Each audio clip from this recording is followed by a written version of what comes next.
Menga qara jiyan. Xo'p. Anavi qiz nima bo'ldi? Yuribmiz, gaplashibmiz.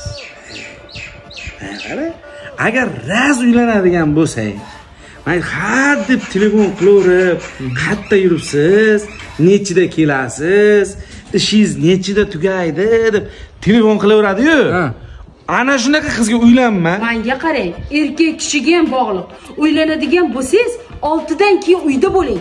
Bechora qiz, yosh kelin sizni kutib, sarg'ayib o'tirmasin. Sizga kim SMS yozyapti, nima deb yozyapti deb telefonni kavlaydigan qizga vobshe uylanma. Uyga kelganingizdan keyin ham telefonga yopishib olmang. O'chirib bir chetga olib qo'ying.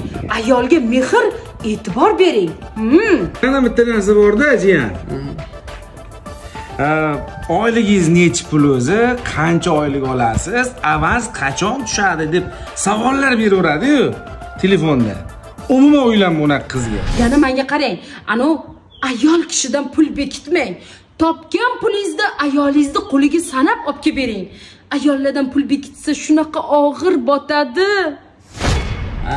Rahmat maslahatinglar uchun. To'y qachon o'zi? Yo, shoshmasam ham bo'lar ekan. Dunyo tashiga olma uning lola